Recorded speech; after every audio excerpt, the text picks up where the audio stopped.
Salam dəyərli yoldaşlar. Başlayaq. Deməli 3-cü başlıq olan kainat günəş sisteminin izahına. Demək, birinci sualdan ilə başlayacağıq, o vaxt itirməyək. Demək, günəşin zenitdən müşahidə edildiyi yarımadılar. Biz ümumiyyətlə bilirik ki, günəş 23.5-lərin arasında zenitdə olur. Və təbii ki, buradan timeri çıxaram A variantından. Günəş orada zenitdə olmaz. Yəni biz elə yeri seçməli 23.5-dən arası olsun. Ondan sonra B-dən laboratoru çıxaram. C variantından Skandinaviya qütbə yaxındır. Y-dən isə Kola qütbə yaxındır. Təbii ki, cavabımız qalır D variantı, yəni daha ekvatora yaxın ərazilər. Yəni söhbət 23-lərin arasından gedir. İkinci sual. 3 işıqlanma qurşağında yerləşən materiklər. Təbii ki, 3 işıqlanma qurşağı deyirsə, A variantından elə cavabımız düzgündür. Çünki Avrasiya, Şimali Amerika üç işıqlanma qurşağıdır. Hər ikisi eyni işıqlanma qurşaqlarını görür. Tropik, Şimal mülayim və Şimal qütb. Cənubi Amerika və Avstraliya, eyni zamanda Antarktida 2 işıqlanma qurşağıdır. B-dən Cənubi Amerika, Avstraliya, C-dən Cənubi Amerika, D-dən Antarktida, Y-dən isə Avstraliya. Yəni 6 materikdən 3 dənəsi Avrasiya, Şimali Amerika və Afrika 3 işıqlanma qurşağıdır. Cənubi Amerika, Avstraliya və Antarktida 2 işıqlanma qurşağıdır. Tropik xəttlərin digər paralellərdən fərqləndirən xüsusiyyət. Tropik xəttlərində günəş ildə bir dəfə zenitdə olur. İldə bir dəfə, hər fəsildə yox. Məsələn, anı səhv buradadır. Üzərində ildə 2 dəfə yox, bir dəfə. Üzərində ildə bir dəfə, təbii ki, budur cavabı. Üzərində günəş il boyu perpendikul xeyir, səhv il boyu ola bilməz. İldə yenə deyirəm, bir dəfə zenitdə olur. Üzərində hər fəsildə 2 dəfə, təbii ki, bu da səhvdir. Yadda saxlayın, günəş, söhbət tropiklər deyəndə nədən getdi? 23.5 şimal və 23.5 cənubdan. Yadda saxlayın, günəş 23.5 şimal və 23.5 cənubda ildə bir dəfə, onların arasında qalan istənilən məntəqədə isə ildə 2 dəfə zenitdə olur. 23'lərdən kənarda qalan ərazilər, yəni 23.5 şimaldan yuxarıda və cənubda 23.5-dən aşağıda qalan ərazilərdə günəş zenitdə olmur. 4. Deyir ki, aşağıdakı ölkələrin hansılarında günəş zenitdə olmur? 23'lərin arasında yerləşməyən ölkə götürmək lazımdır. Baxanda təbii ki, A variantından Hindistanı çıxaram. B variantından Mozambiki çıxaram. D variantından Liviyanı çıxaram. C variantından isə təbii ki, Küveyti çıxaram. Yox, elə C variant düzgün cavab, estağfurullah. C düzgündür. Y variantından çıxaram Myanmarı. Myanmar Cənub-Şərqi Asiyadadır və burada deyəcək ki, şimal tropiki keçdiyi üçün Myanmardan günəş zenitdə ola bilir. Yəni cavabımız oldu C variantı. Ondan sonra davam eləyək olar. 5-ci sualına davam eləyək görək. 5-ci sualda nə deyir? Deməli, deyir sxemdəki qırıq xəttlər nə ifadə edir? Təbii ki, 23.5-lər tropikləri, 66.5-lər isə qütb dairələrini. Harda? Yəni tropik xəttlər və qütb dairələri hardadır? Təbii ki, Y variantında, yadda saxlayın. Ondan sonra yerin günəş ətrafında fırlanması ilə bağlı coğrafi prosesləri müəyyən edin. Burada məntiq nəticə olar. Əgər bir proses bir il ərzində baş verirsə, günəş ətrafındadır. Bir gün ərzində baş verirsə, öz ətrafında. Temperaturun sütqalıq gediş varsa, təbii ki, bu bir gün ərzində baş verir. Deməli, bu yerin öz ətrafında hərəkətdir. Gecə gündüz bir gün ərzində növbələşir, çıx. Prizlər, mussonlar, fəsillərin dəyişməsi. Prizlər bir gün ərzindədir. Söhbət sütqalıq küləkləri gedir prizlər deyəndə, amma mussonlar və fəsil dəyişkəni bu deməli günəş ətrafındadır, o düz olar. Daha sonra çayların səviyyəsinin il ərzində dəyişməsi, prizlər yenə çıxdı. Fəsillərin dəyişməsi, temperaturun illik dəyişməsi bu cavabındır. Deməli 6-cı cavab olur Y variantı. Fəsillər bir il ərzində dəyişir, temperaturun illik dəyişməsi də zaten adından məlumdur. 23 sentyabr günü üçün səciyyəyə olan əlamət. 23 sentyabrda şimal və cənub yarımkürələri ümumiyyətlə bərabər işıqlanır. Ona görə həmin günə payız gecə-gündüz bərabərliyi deyirlər. Niyə görə payız? Çünki 23 sentyabrdan etibarən şimalda payız, cənubda isə təbii ki, yaz fəsli başlayır. Belə cavabımızın da variantıdır. Şimal və cənub yarımkürələri bərabər işıqlanır. Yəni əsas səciyyə xüsusiyyəti təbii ki, 23 sentyabrın budur. Yadda saxlayaq. Daha sonra davam edək digər suallardan. Yerin hansı işıqlanma qurşaqları var? Təbii ki, 23'lərin arası tropik, 23-66 və şimal və cənub mülayim. 66-90 isə şimal və cənub qütb işıqlanma quşaqları. Yəni ümumilikdə 5 işıqlanma quşağımız var. Hansı işıqlanma quşaqları oldu? Dedik tropik mülayim və qütb işıqlanma quşaqları. Harda var dediyimiz Y variantında. 1 tropik, 2 mülayim və 2 qütb. Günorta vaxt günəş il ərzində bir dəfə zenitdə olursa 23-lərdir. 23.5 şimal və cənub. 23-lərdə bir dəfə, yəni 23.5 şimal və cənubda. Onların arasında qalan istənilən məntəqədə 2 dəfə zenitdə olur. Yadda saxlayın. Günəşin ildə 2 dəfə deyir. Ha, bax fikir verin olar 2 dəfə deyirsə, deməli mən 23-lərin arasında qalan məntəqələri seçməliyim. 23-lərdə bax bu kəsik xəttlərdir. Bu kəsik xətt və bu kəsik xətt. Yuxarıdakılar qütb dairələrdir. Onu səhv salmaq lazımdır. Yuxarıdakı kəsik xəttlər. Bura baxanda görürəm ki, B məntəqəsi ilə 23-ün üzərindədir. Burada ildə bir dəfə zenitdə olur. B-ni çıxaram ona görə. D, C və M düzgündür. MCD harda var? B variantında. H da 23-ün üzərində olduğu burada da ildə bir dəfə zenitdə olur. Çıxıram. A-da isə ümumiyyətlə günəş zenitdə olmaz. Çünki günəş ancaq 23-lərin arasında zenitdə olur. 23 sentyabrda günəş şüalarının günorta vaxtı 70 dərəcə bucaqlıqda düşdüyü məntəqədən ekvatora qədər olan ən qısa məsafəni kilometrlə müəyyən edin. Baxın şüalar. Birinci yada salaq görək 23 sentyabrda günəş harda zenitdədir. 23 sentyabrda günəş 0-da zenitdədir. Yəni bura düşür 90 dərəcə ilə. Yadda saxlayaq. Həmin məntəqəyə isə günəş düşür 70-dən. Mən deməli 90-dan çıxaram 70-i və bilərəm ki, həmin məntəqəm günəşin zenitdə olduğu yerdən, yəni bu 0-dan 20 dərəcə məsafədədir. Bu 20 şimalda ola bilər, cənubda ola bilər, fərqi yoxdur. Bunlar arasında qalan ən qısa məsafə də təbii ki, elə 20 dərəcə edir. 20 dərəcən də şimaldan cənuba, cənubdan şimala meridian üzərində gəldiyi üçün 1 dərəcəm 111, 20 dərəcəm x olar. X-im eləyir 2220 kilometr. Bir şeyi nəzərinizə çatdırmaq istəyirəm. Biz burada nəyə görə 90-dan 70-ə çıxdıq? Çünki günəş harda zenitdədir, sonra 90 dərəcəyə düşür. Günəşin zenitdə olduğu yerdən nə qədər uzaqlaşırsansa, düşmə bucağı da bir o qədər uzaqlaşır. Düşmə bucağı neçəyə düşüb də 70-ə. Deməli sən günəşin zenitdə olduğu yerdən uzaqlaşırsan. Nə qədər? 90-dan 70-ə düşübsə, deməli 20 dərəcə uzaqlaşırsan. Bax ona görə çıxdıq. İşıqlanma quşaqlarının sərhədləridir. Təbii ki, tropiklər və qütb dairələri. Nədə saxlayın? Harda tropiklər və qütb dairələri? Y variantında. 23-lərin arası. Bax burada onun şəkli var, ona baxaq. Burada vermişdim.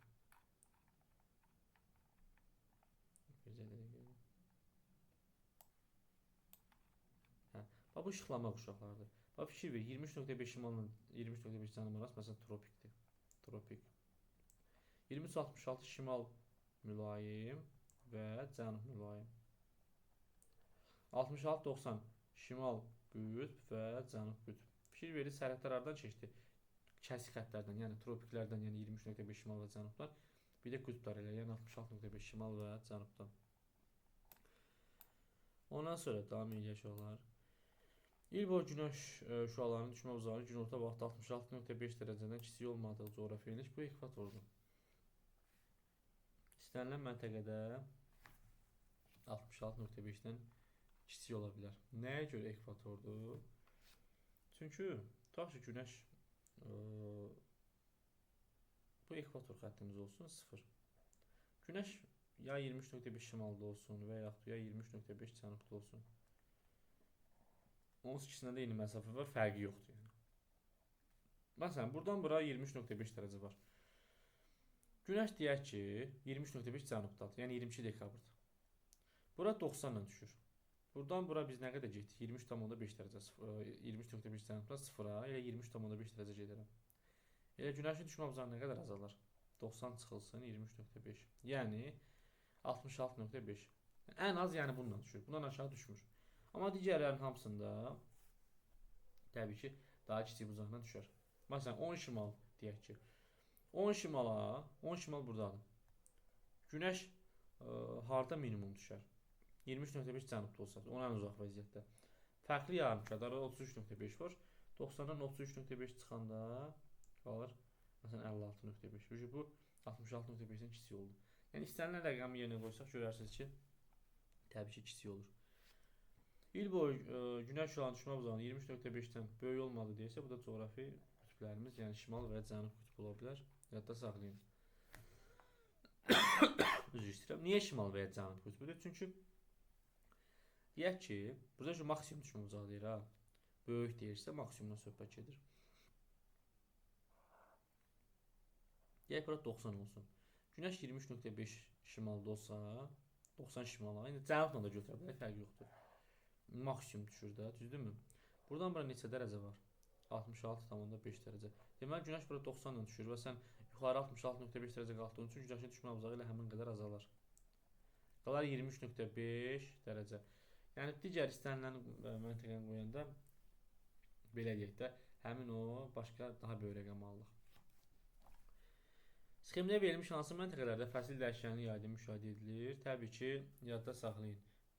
İqlim qurşağı olaraq desək subtropik və mülayim.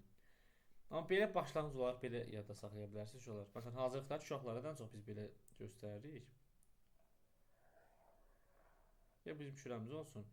30'ların arası, 30 şimal və 30 cənub aralığı zəif müşahidə olunur.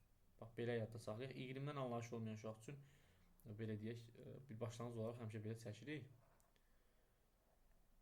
30-60 aralığında fərq yoxdur. 60 və 30 şimal və ya cənub. Aydın müşahidə olunur. Aydın.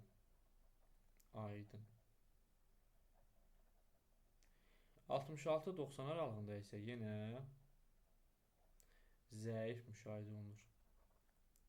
Qabaqda bu tip testlər yenə var. 60-90 aralığında yenə zəif müşahidə olunur. Fikir verirəm. Yəni əsasən subtropik mülayim iqlim uşaqlarını götürmək lazımdır da, aydın deyirsən. Fəsil dəyişkənliyi aydın, yəni 4 fəslin 4-də olsun. 3 çıxaraq, çünki 23-lərin arasına düşür.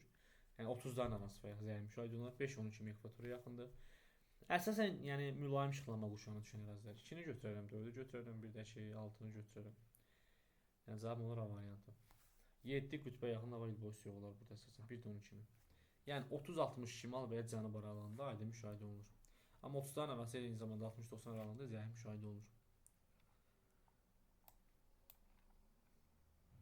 Bakı şəhəri 40 cənub və 50 şərq uzunluğunda yerləşsəydi.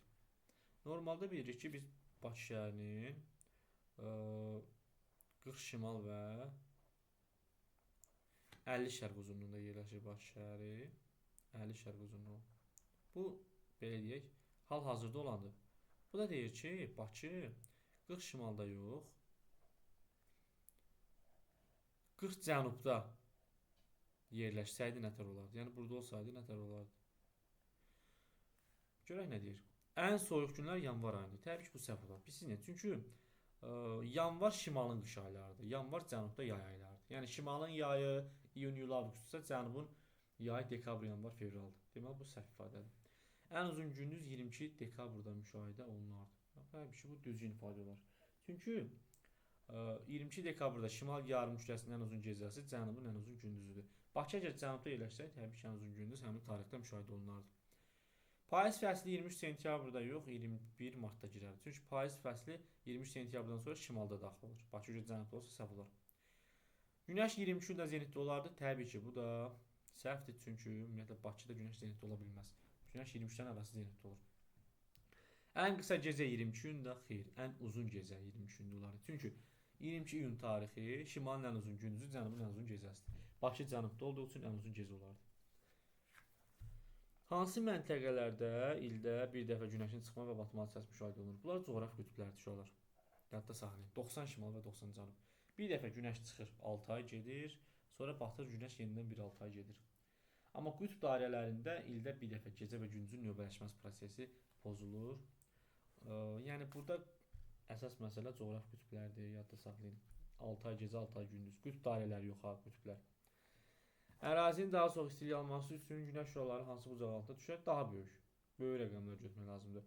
Böyük rəqəmlərdə böyük çox istilər, kiçik rəqəmlər təbii ki, az istilər. 4, 5, 6. Günəş şüaları nə qədər böyük bucaqla düşürsə, daha çox istilər, yadda saxlayaq.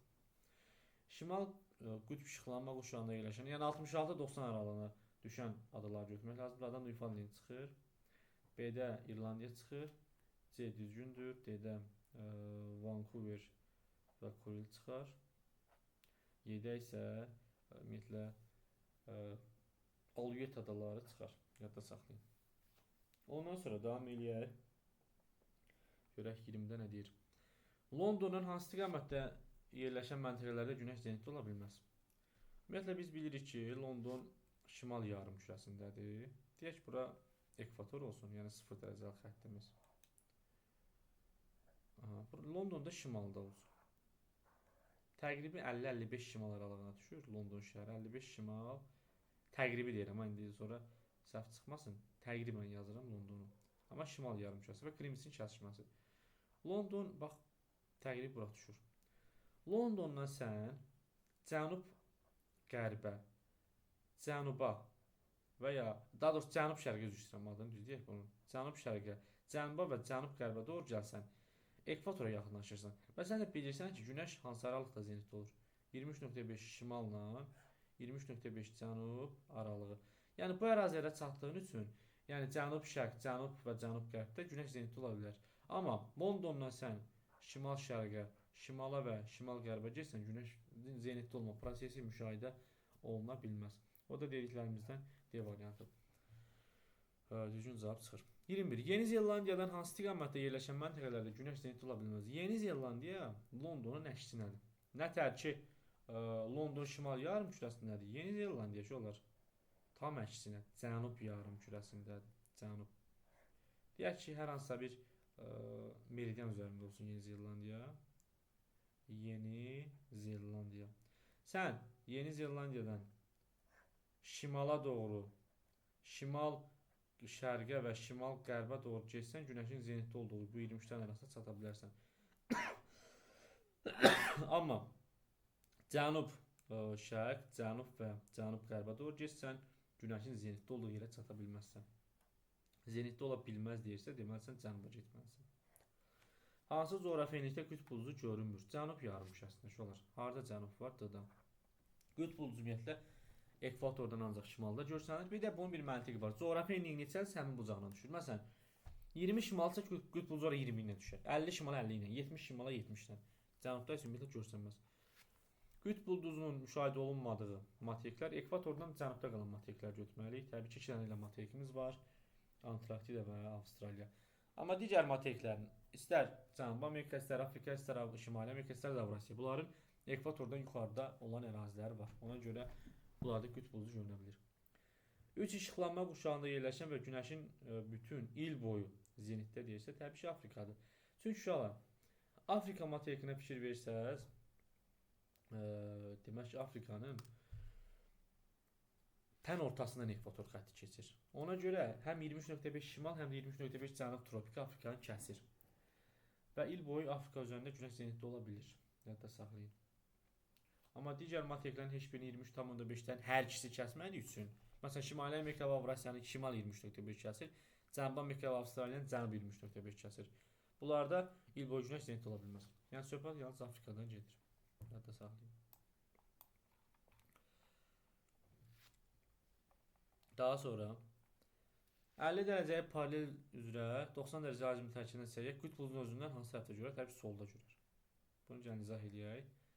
Burada paralelin elə bir əhəmiyyəti yoxdur. Söhbət indi şimal yarımkürəsinə gedir təbii ki. Qütb ulduzular həmişə haran göstərir? Şimal göstərir. Mən tutaq ki, şimal yarımkürəsində 50 dərəcə paralellə şimala doğru getsəm qütb ulduzu məndən qabağımda qalır, önümdə olar. Cənuba doğru getsək qütb ulduzu bizdən arxada qalar. Sağa doğru, yəni 90 azimutla getsəm qütb ulduzu bizdən harda qaldı? Solda qaldı. Tam əksi 270-dən getsəm qütb ulduzu bizdən sağda qaldı. Yadda saxlayın. Yəni burada cavab təbii ki, sol deyirsə, 90 deyirsə soldur. 22 Günəş 22 cənub elində zenitdə olarkən 79 şimal enliyində nə baş verə bilər?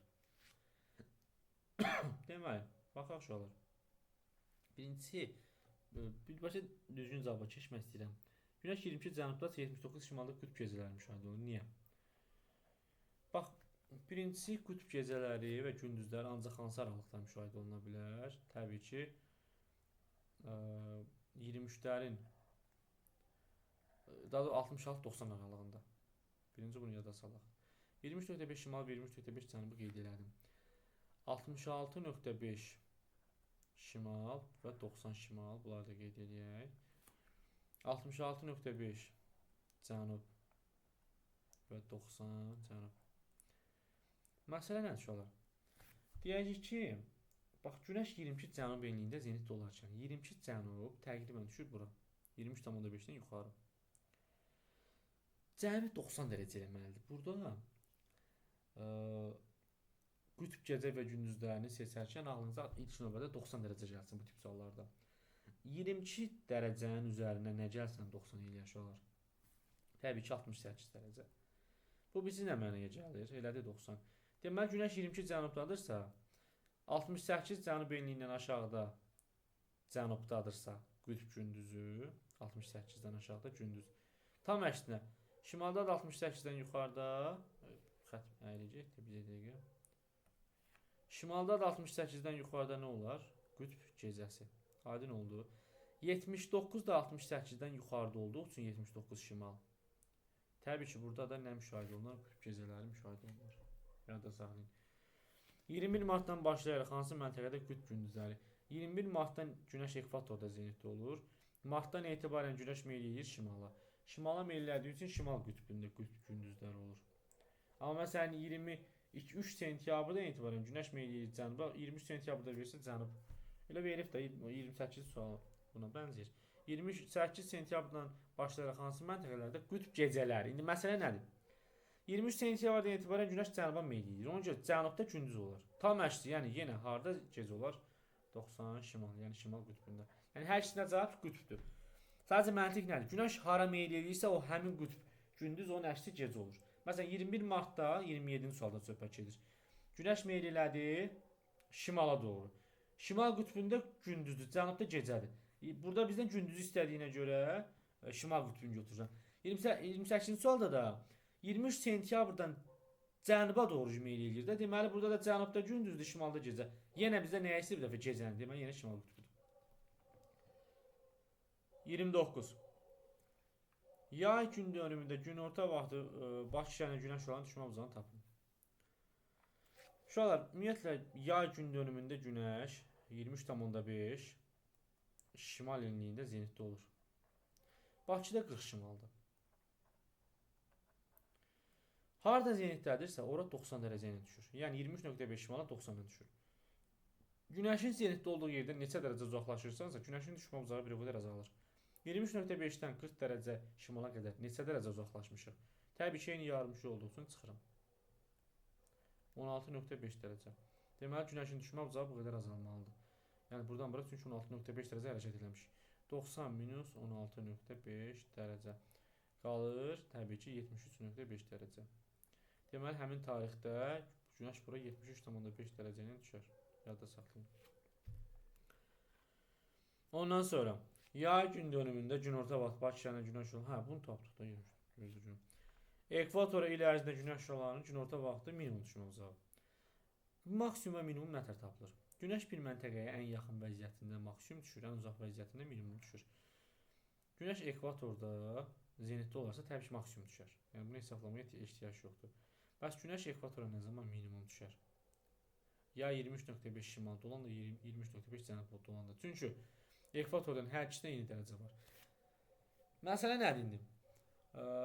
Əgər bunların hasındasa zenitdədirsə günəş, təbii ki ora 90 dərəcə ilə düşər. 23,5-dən 0-a qədər neçə dərəcə gələrsən? Fərq yoxdur, buradan da buradan deyil. Elə 23,5 dərəcə gələrsən də. Deməli həmin qədər də günəşin düşmə uzağı azalmalıdır. 90 minus 23,5 qaldı. Təbii ki 66,5 dərəcə. Qış gün dönümündə günəşin zenitdə olduğu yerlə Bakı arasından qısa məsafə. Ümumiyyətlə qış gün dönümündə günəş hardadır? Təbii ki cənub tropikində, yəni 23,5 cənub enliyi. Bakıda bilirsən ki hardadır? 40 şimalda. Bunlar arasından qısa məsafə təbii ki meridian üzərində getməlisən. Fərqli yarımçədir, toplayıram. 40 ilə 23,5 cənub enliyi. Aralarında 63,5 dərəcə nə var? Fərq var. Bu dərəcə fərqidir. Şimaldan cənuba meridian üzərində təbii ki gəldiyi üçün bu 1 dərəcə meridianda 111 kilometrdir. Bəs 63,5 dərəcə necə olur uşaqlar? X kilometr. 111-i vuranda 63,5-ə bu eləyir təbii ki 7000 demək 48,5 kilometr. Cavabımız olur C variantı. Xəritə sxemi əsasən yay gün dönümündə günəş şüalarının müvafiq olaraq daha böyük və daha kiçik. Yay gün dönümündə günəş təqribən buradadır bax. 23,5 şimal enliyi. Biraz yuxarıdan çəkdim, gözüm ya. Təzəliyim. Aha. 23 sentyabrda yenə deyirəm. Günəş təqribən 23 sentyabr nədir? Yay gündürümündə Günəş şimal tropikindədir. Yəni təqribən düşür bax bura aşağılar. Bax belə bir xətt gedir şimal tropiki. Buna da hansı məntəqələr yaxındır? 1-3-5. 1-3-5-ə böyük bucaqla düşər. Ondan uzaqda qalan 2-4-6-ya da kiçik bucaqla düşər. 1-3-5 və kiçik 2-4-6 harda var? C variantında. Bu da bu nəşridir. Qış gündönümündə də Günəş təbii ki 23.5 cənubdadır. Bu da təqribən buradan keçir başlar. Bax, beləsindən keçir təqribən. Avstraliya mərkəzi Madaqaskarı kəsir. Cənubi Amerikada bax belə dolanır. Bura hansı məntəqələrə yaxındır? 1, 3 və 5 böyük bucaqla, 2, 4, 6-ya isə yenə kiçik bucaqla. Amma burada bizə nə? Birinci böyük istədiyi üçün 1, 3, 5, kiçik istədiyi üçün 2, 4, 6. Aha. Keçdik 34-də. Günəş şüaları yaz gecə gündüz bərabərlik günü 60 dərəcə buzaq altında düşdüyü. Şimal və cənub yarım kürələrindəki eyni meridian üzərində yerləşən məntəqələr arasında. Deməli, yaz gecə gündüz bərabərliyi saat sözüdür ki, Günəş ekvatorda zenitdədir. Yəni həm şimalı, həm cənubu bərabər işıqlandırır. Və həmin ekvatorda zenitdə olan vaxt, yəni bura 90 dərəcə ilə düşür axı. Günəş şüalarının 60 dərəcə buzaq altında düşdüyü 2 dənə məntəqə. Məntəqənin biri şimaldadır, biri cənubda. Bir dəfə şimala, bir dəfə cənuba gedirik. Bax, fikir verin, Günəş şüalarının düşmə bucağı neçəyə qədər düşdü? 60-a qədər. Ekvatorda 90-dır. 60-a düşürsə, 90 minus 60, 30 dərəcə. Yəni bu məntəqələr ekvatordan 30 dərəcə uzaqlıqdadır. Çünki Günəşin düşmə bucağı həmin qədər azaldı. Yəni məntəqənin biri 30 şimaldır, biri 30 cənub enliyi. Arada 60 dərəcə fərq var. Təbii ki, şimaldan cənuba meridian olduğu üçün vururam 111 edir 6660 kilometr. Bu bərabərlikdə səhv salmayın. Bu sənin olur miqyas üstünü yazaq. Həqiqi məsafə bərabərlik xəttəki məsafə vurulsun miqyasa. 6660 sənin həqiqi məsafəndir, bərabərdir. Xəritədəki məsafə, yəni onu verməyib amma nəyi verir miqyasını? Miqyasdan 5 0 siləndə qalar 200. Vurulsun 200-ə. Bu da təbii ki eləyir 33,3. Günəşin il boyu günorta vaxt üfüqün şimal tərəfində göründüyü ölkələri müəyyən edin. Demək olar, bir də məntiq nədir? Bax, ekvatorumuzu qeyd edək, sıfırımızı. 23,5-ləri qeyd edək. 23,5 şimal və 23,5 cənub enliyi. Əgər bir məntəqə 23,5 şimaldan daha yuxarıdadırsa, məsələn buradadırsa, Günəş də bilir ki, ancaq 23-dən arasında zenitdə olur da. Məsələn, şərqdə çıxır, xəyali günəşimiz olsun, qərbdə batır. 23,5-dən yuxarıda olan hər hansısa bir məntəqə şimal yarımkürəsidir. Günəşi özündən harada görür? Cənubda. Tam əksinə, cənub yarımkürəsində 23,5 cənubdan aşağıda olan hər hansısa bir məntəqə isə, bax burada yazıram bir məntəqə. Günəşi özündən harada görür? Şimalda. Şimal şərq, şimal və ya şimal qərb.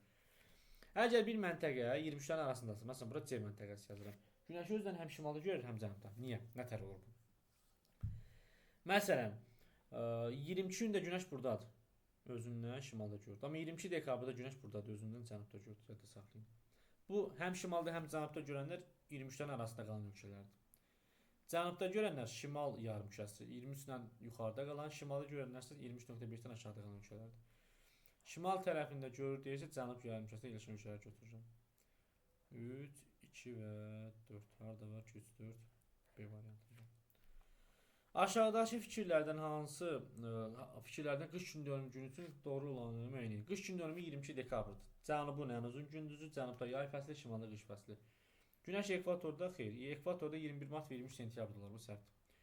Günəş cənub tropikdəsə bu düzgündür. Günəş şimal tropikdəsə bu 22 gün addır. Bu yəni yay gündönümü, qış gündönümü yox. Cənub qütb arasında gündüz olar təbii ki. Günəş cənubda olduğu üçün cənubda elə gündüz olar. 2-4 cavabındır, olur C variantı. 22 iyunda qütb gecələrinin müşahidə olunduğu ərazilər. 22 gündə Günəş 23,5 şimaldadırsa, qütb gecələri tam əksinə cənubda olar. Z-də və K-da. T-də isə gündüzlər olar. Ümumiyyətlə qütb gecə və gündüzlər yerində 60-90 aralığına baxmaq lazımdır.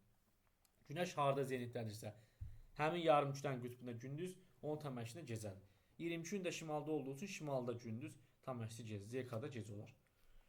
21 mart tarixindən sonra Günəş şüalarının düşmə bucağının hansı məntəqədə azaldığını müəyyən eləyək. Baxaq uşaqlar bu suala da. Deməli, fikir verin. Ə, 21 mart deyir ha. 21 martdan etibarən günəş hara meyl eləyir? Şimala. Şimalda deməli günəş olan düşmə bucağı artar. Amma bizə azaldığı deyirsə, cənuba doğru azalar. İkisi onda cavabımız. Aydın oldu mu?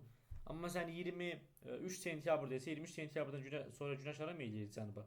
Onda da nəinki onlarda artardı. Yəni məntiq burdadır.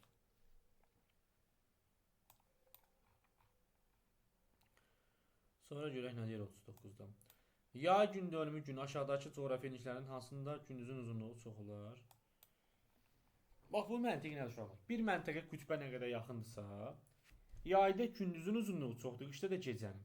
Yadda saxlayın. Yay gün dönümündə günəş ümumiyyətlə şimal yarımkürəsində zenitdədir. Burada yenə deyirəm, qütbən yaxın məntəqəni götürmək lazımdır. Məsələn, yay gün dönümündə günəş şimalda zenit olduğu üçün şimal yarımkürəsində. Şimal qütbünə yaxın məntəqədə gündüzün uzunluğu çox olar. Cənub qütbünə yaxın məntəqədə gecənin uzunluğu çox olar. Qış gün dönümündə isə bunun əksi olar. Məsələn, burada 60 şimalda gündüzün uzunluğu çoxdur, qış cənubda da gecənin uzunluğu. İndi bizdə nə gündüzün uzunluğu olduğu üçün cavabımız təbii ki C olur da, C variantı. Hansı məntəqələrdə fəsil dəyişkənliyi aydın müşahidə edilmir? 30-60 aralığı bayaq dedim müşahidə edilir. Harda 30-60 aralığı var? 35 şimal 30-60-a düşür, 40 cənub 30-60-a düşür, 40 şimal 30-60-a düşür. Birdə verib 4 şimal 30'ların arasıdır. 85 şimal 60-90 aralığıdır. Bu ikisini götürmək olar. Cavabım olur E variantı. Yay gün dönümündə aşağıdakı məntəqələrin hansılarında günəş olan düşmə bucağı daha böyük olar? Yay gün dönümündə günəş 23,5 şimaldadır. 23,5 şimala daha yaxın məntəqələr. 30 şimal, 20 şimal və 25 şimal. Obrislər cənub olduğu üçün daha uzaqdır və daha kiçik bucağına düşür.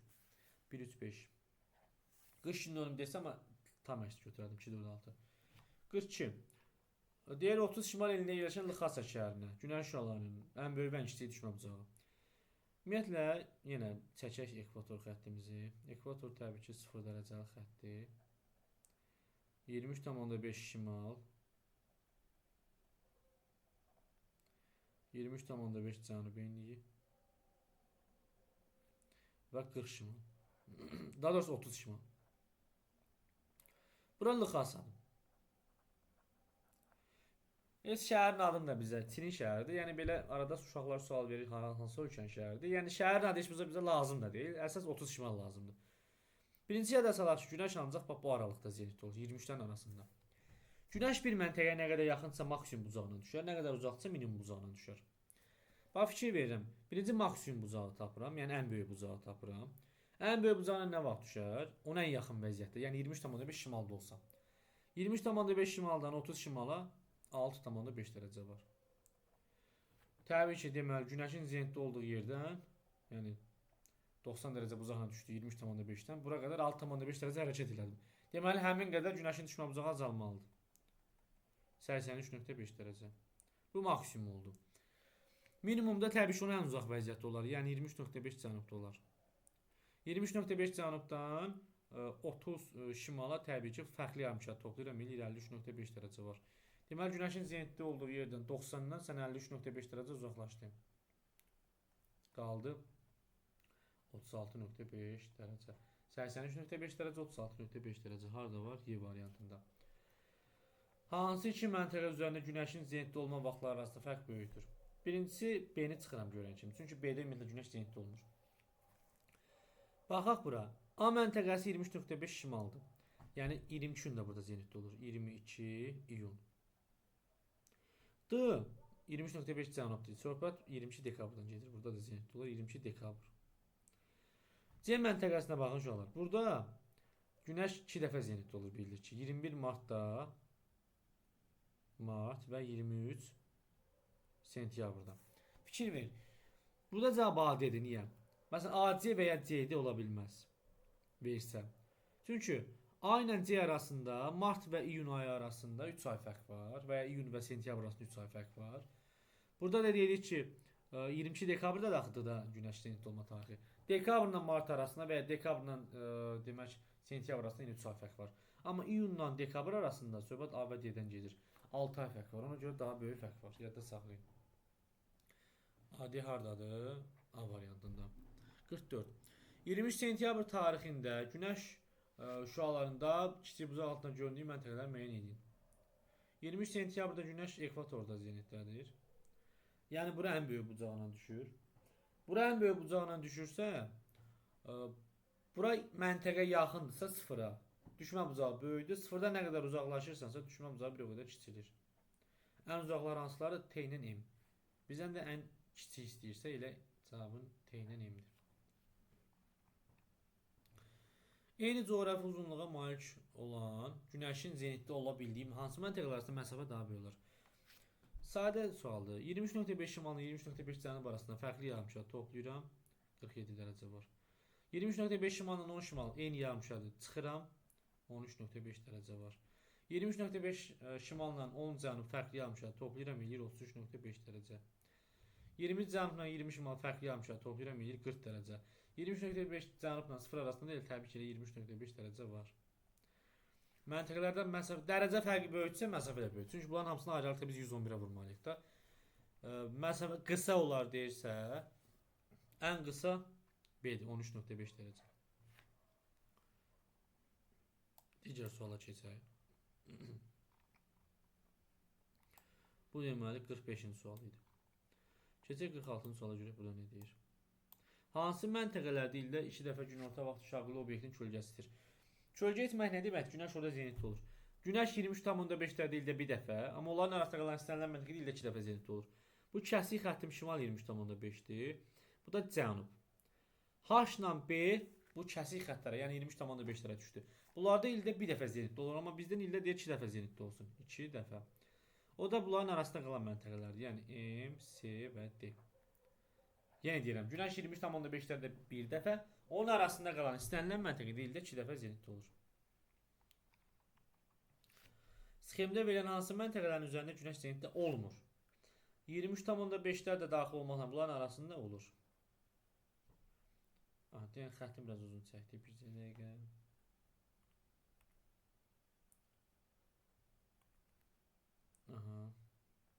Dedik uşaqlar, bax, yadda saxlayın. 23.5 ilə şimal və cənub aralığında olur. Burada hansı nöqtələr var? B var, C var, A var. Amma M, L və ya K yoxdur ki, bizdə deyir olmur. Deməli cavabım M, L, K-dır. Harada var? A-da. Digərlərində olar. Günəş hansı paralel üzərində zenitdə olduğu zaman günorta vaxtı Günəş şüalarının Bakı şəhərinə 26.5 dərəcə bucaq altında düşər. Təbii ki, bu nə tər taparıq? Bakı 40 şimaldır. Və deyir ki, harda zenitdə olsa 26.5 ilə düşər Bakıya. Sən birinci bu 90-dan 26.5-i çıx gör.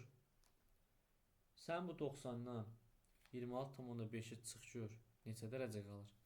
Təbii ki, 90-dan biz 26.5-i çıxanda qalır 63.5 dərəcə. Deməli, sən həmin məntəqədən, yəni Bakıdan 63.5 dərəcə cənuba getməlisən ki, Günəşin o 26.5 dərəcə düşdüyü yeri tapasan.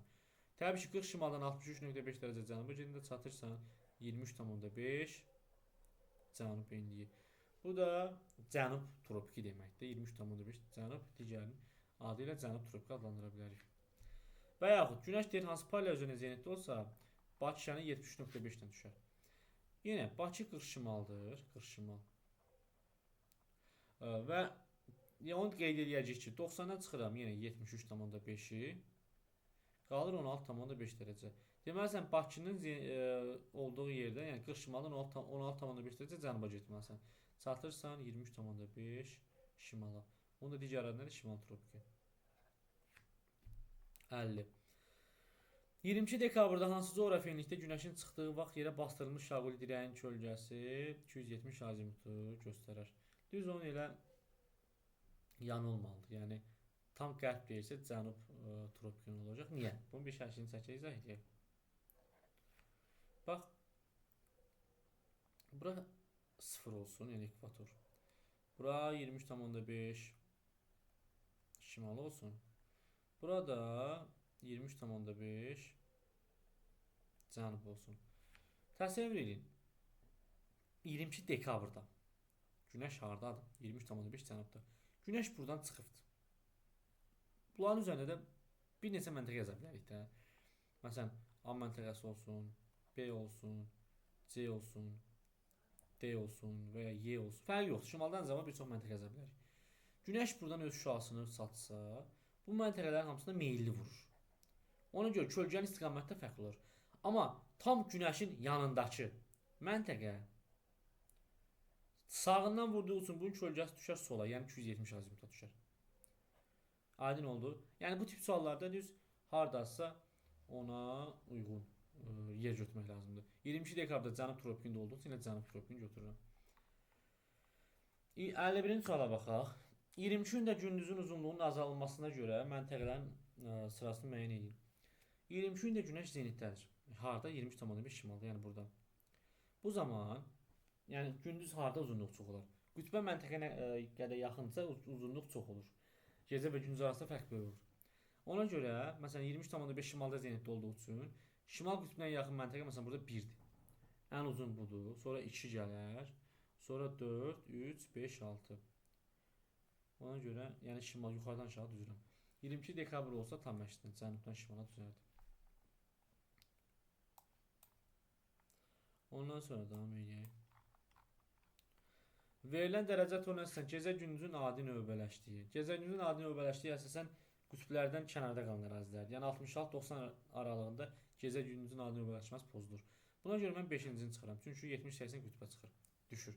Bütün fəsillərin zəyi müşahidə olunur. Bu zamanda mən 30-60 aralığını çıxaram, çünki orada adi müşahidə olunur. 30-60, 35-45 var və 55-45 var. Qaldı cavabım təbii ki 1 və 2.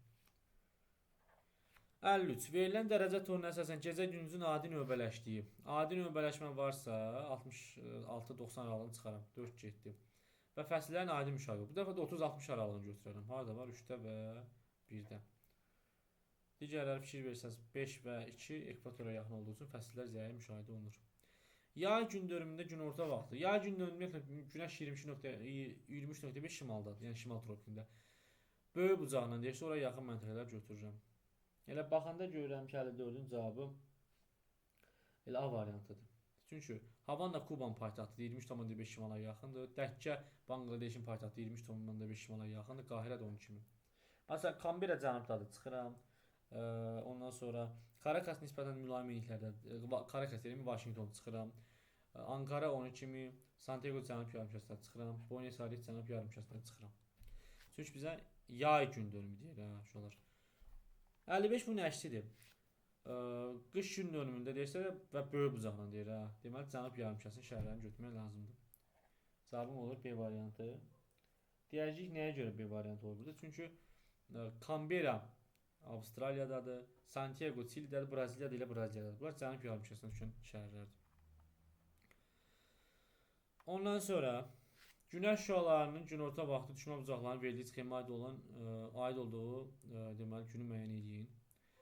Günəş ekvatorda zenitdədir. Zenitdə deyir şüalar. Zenitdə olsa 90-a düşər. Fikir verin.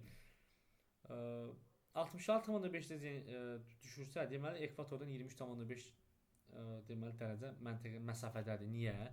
Çünki ekvatora və sıfıra 66,5 dərəcə düşürsə, günəşin düşmə bucağı nə qədər azalır? Nə qədər azaldığını tapmaq üçün maksimum 90 düşdüyü üçün çıxıram 66,5 bundan.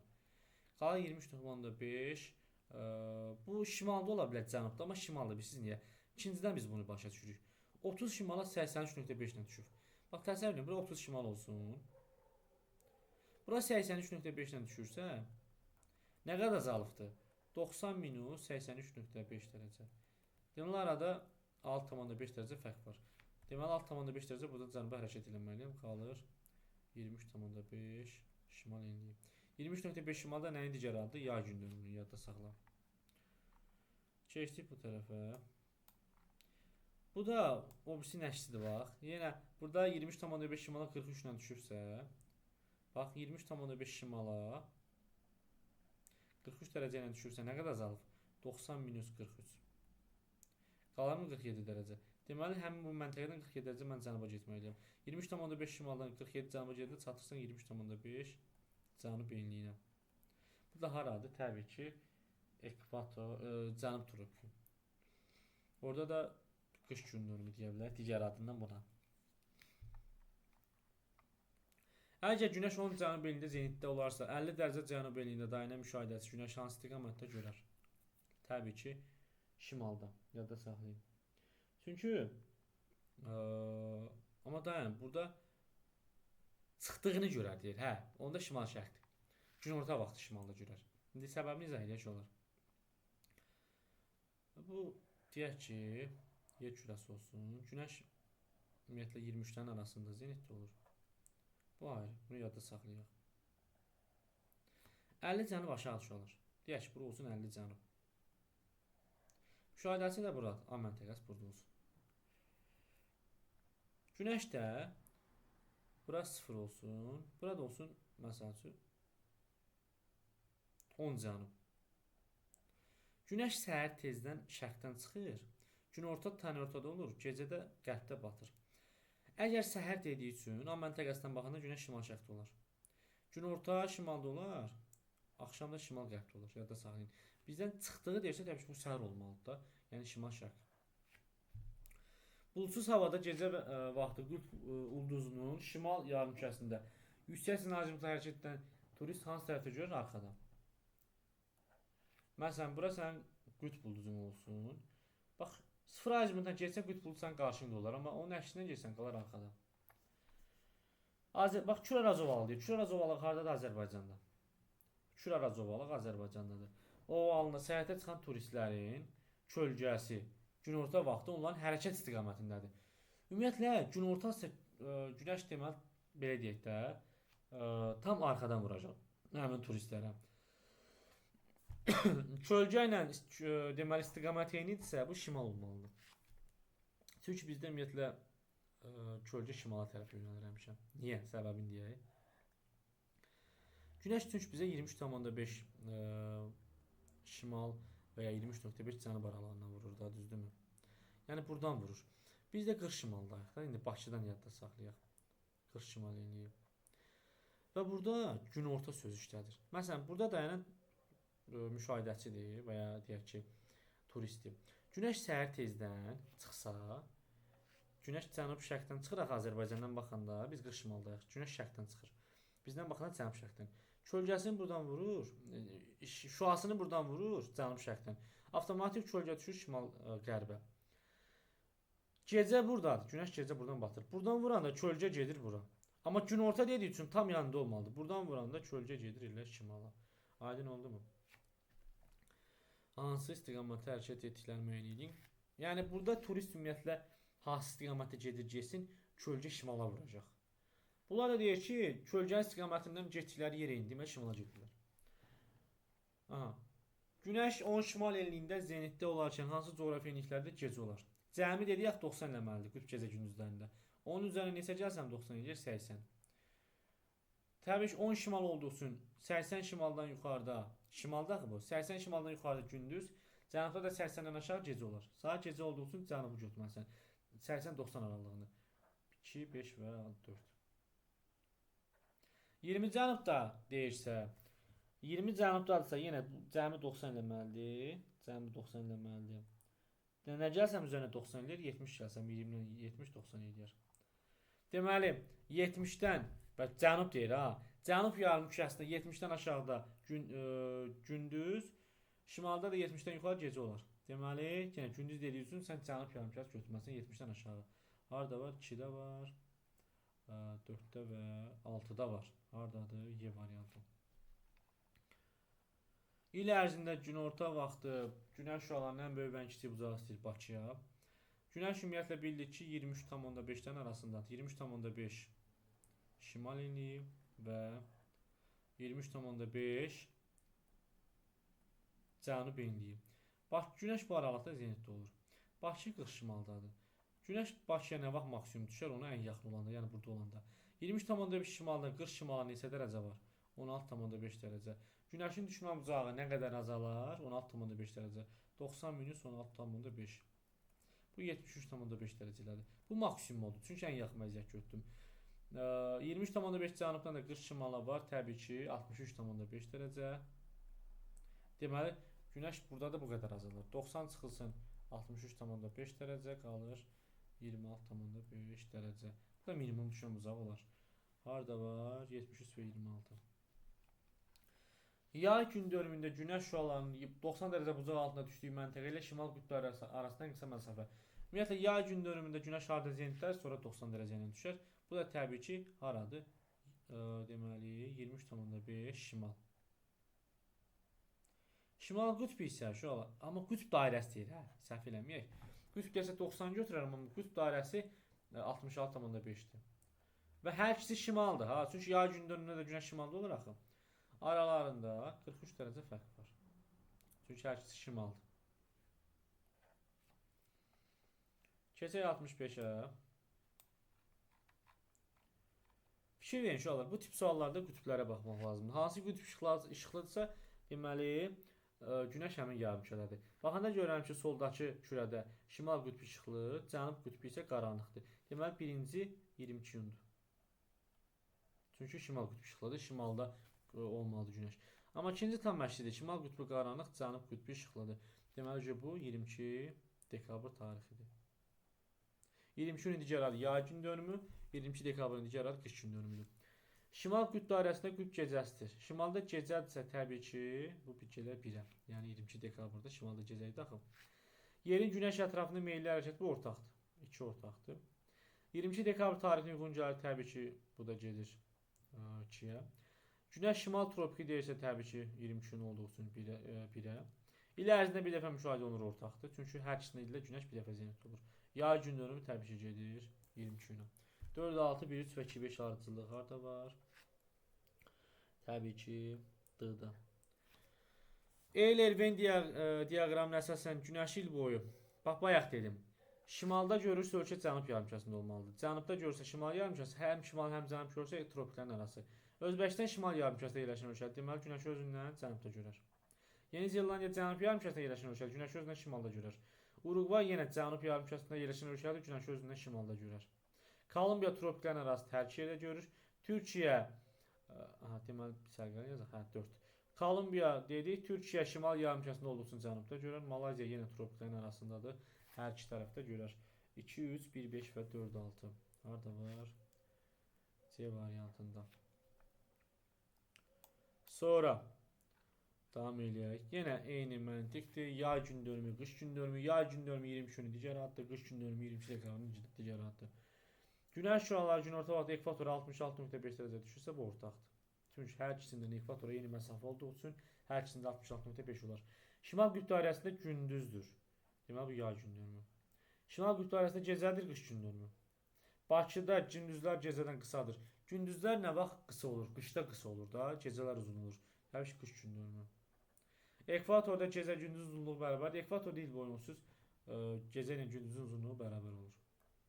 Londonda gündüzlər uzundur, təbii ki, deməli bu yay gün dönümü. Çünki London şimal yarımkürəsidir. Yay gün dönümündə də şimalda gündüzlər uzun olur. 2, 6, 3, 4 və 1, 5. 2, 6, 3, 4 və 1, 5 harda var? D-da. 68-ə baxaq uşaqlar. 68-də görək nədir? Deməli, günəş zenitdə olmur, qütb ulduzu görünmür. Qütb ulduzu görünmürsə şimallara çıxıram. Çünki qütb ulduzu şimalda görsənir.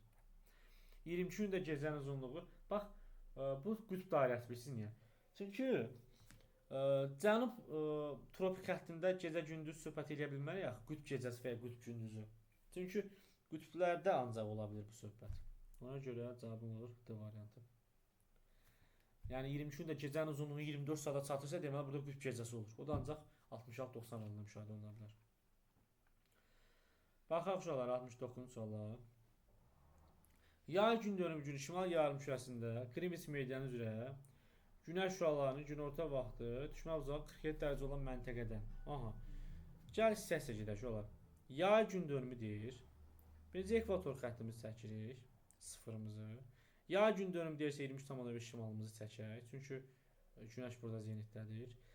Və məntəqənin şimal yarımkürəsində olduğunu bilirəm. Və məntəqənin paralelini bilməsəm də, həmin məntəqənin Greenwich meridianı üzərində olduğunu bilirəm. Yəni A məntəqəsinin paralelini amma bilmirəm ki, A məntəqəsinin paraleli neçədir. Amma nəyi bilirəm? Yay gün dönümündə günəş şüaları ora 47 ilə düşür. Burada 90 dərəcə ilə düşər şüalar yay gün dönümündə günəş bura. 47 dərəcə ilə düşürsə 90-dan çıxıram 47-ni, Deməli, nə qədər azalıb? 43 dərəcə. Deməli, sən buradan 43 dərəcə şimala getməlisən ki, o həmin ərazini tapasan. 23,5 şimaldan 43 şimala getsəm, hara çataram? Qütbə doğru getdiyim üçün toplayaram. Deməli, bir dəqiqə səhv yazdım. 66,5 şimala çataram. Məntəqənin koordinatları deməli bura oldu. Qrim 66,5 şimal enliyib. Buradan deyir ki, əvvəlcə 0 yox, sonra 180 azimutla hərəkət edib. Əvvəlcə 0, sonra 180. Nə qədər gedib? 6660. Meridiyanda 1 dərəcəm 111. 6660-ım da 60 dərəcədir. Təbii ki, 111-ə bölünür 60 dərəcə. 66,5-dən şimala maksimum neçəyə qədər qalxa bilərsən? 90-a qədər. 66,5-dən 90 neçə dərəcə var? 23,5 dərəcə. Bu 60-ın 23,5-ni getdim. Neçəsi qaldı? Təbii ki, 40 yox, əstəğfurullah. 36,5-i. 36,5-i qaldı, yadda saxlayıram. Qalan 36,5-də şimal qütbündən yenidən cənuba doğru gəlirəm və 0-a doğru gəldiyim üçün çıxaram. 90-36,5 qalır. Təbii ki, 53,5 şimal. Amma 0-ın əksi. 0-ın əksinə təbii ki, 180. 70. Verilən əlamətlərin aid olduğu paralel və bu paralelin keçdiyi ölçüləri müəyyən edin. İşıqlanma quşağının sərhədidir. Deməli, bu ya 23,5-dər, ya da 66,5-dər. İl ərzində günəş şüalarının maksimum düşmə bucağı 47-dir. Deməli, bu 23,5-dər ola bilməz. Çünki burada zenitdə olduğu üçün maksimum 90-a düşə bilir günəş. Ondan sonra bu məntəqədən şimalda qalan bütün ərazilər dil boyu kölgə günorta vaxtı yalnız şimala. Şimal deyirsə təşkil bu şimal yarımkürəsidir. Çünki belə deyək də, cənub olsa günəş şimaldan vurduğu üçün kölgə cənuba doğru düşər. 66,5 şimal haradır? D variantı. Daha sonra bu hissəyə qədər bəsdir, yekunlayaq. 70-dən sonrasında yenə növbəti videoda izah edərik.